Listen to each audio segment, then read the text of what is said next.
Today we're going to be doing a little winterizing to put the Super 8 150 scooter away for the winter. First thing I did to it was I filled it up with gas and made sure it was completely full to the top with stable. I don't know if you can see that in there or not, but it's full right to the lip there. Second thing we're going to do is drain the carb bowl, and I believe I know which screw it is, but I'm going to take the Met box out here so I can have a little better access to the carburetor. To get that out, it's number 2 Phillips here, 2 screws down here, 2 nuts on either side here, and 2 screws back here, and then that whole black box and the seat will all lift out in one shot. What we need to do is drain the gas out of the carburetor float bowl, and to do that we use this screw right down in here. I don't know if you can see that on the side of the carburetor there. Okay, underneath there's a hose that runs back down, and it runs to this hose right here, which goes down to the edge. Initially, I had to reroute that hose. I loosened up the screw, and it didn't drain any gas, but that hose came around to the back side of the carburetor here and looped up here before it went back down into this cavity down here. And with that loop up, there was an air pocket in that hose. It was higher than the float bowl, so there was no way it was going to be able to drain. So what I'm going to do is put that on there, loosen that up, and we'll see if we can get that to drain. And now it's draining. Okay, once the float bowl is drained, remember to go back in and tighten that down. Otherwise, in the spring, when you go to start it, it will start draining fluid or fuel.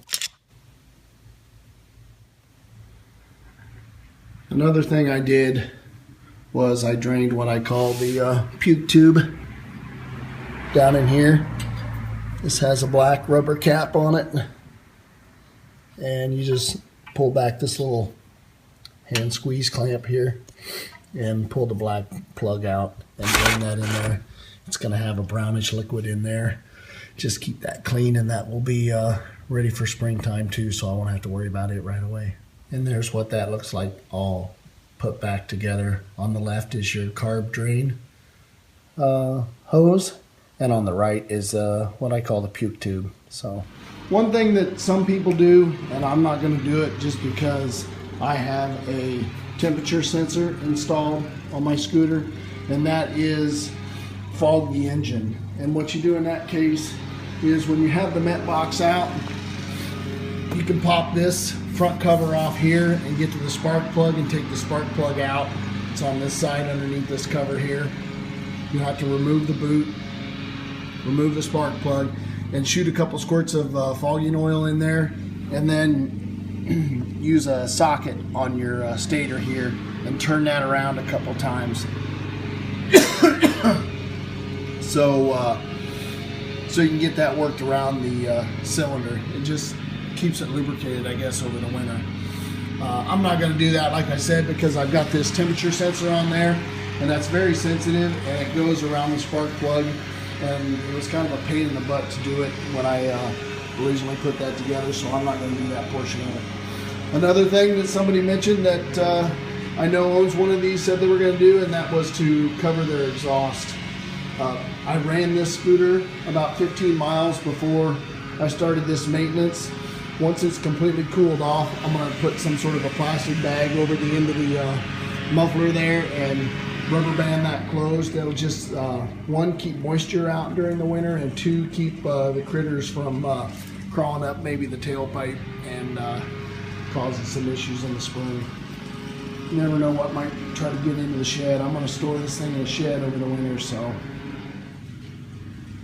The battery is located underneath the floorboard, and you'll have to take 2 screws out. They're Phillips head number 2s, and there's one over here and one over here. This cover is usually pretty hard to get off. I usually just grab a corner here and just start tugging and pulling on it, and it pops out. You've got 2 Phillips head screws for the battery terminals, one for your negative here and one for your positive over here. I always unhook the negative first, get that undone, and then unhook the positive. Once you get those out, make sure the strap is undone here so you can move the wires out of the way, and then just pull the battery straight up. Now notice on the battery here, there's a nut that's on there. That's why I'm always replacing this screw back on there so I don't lose that nut, because they're just kind of loose in there. And I'll do that for both. And then what I'll end up doing is hooking this battery up to a battery tender over the winter and keep it charged up. That way in the springtime I can just come out and drop the battery in, and she should be ready to rock and roll. I found myself a bit of shelf space here in the basement, and I've hooked up my battery tender. It's flashing green right now, so it's charging up, and we'll just come down and check it every once in a while throughout the winter and make sure that it's doing okay. And then in the springtime she'll be ready to rock and roll, and we'll have a nice full battery to put in the scooter and ride right away. So I got my strap in there. I'm gonna put my battery cover lid in there. I put my 2 screws kind of loose into each of the holes that they go into.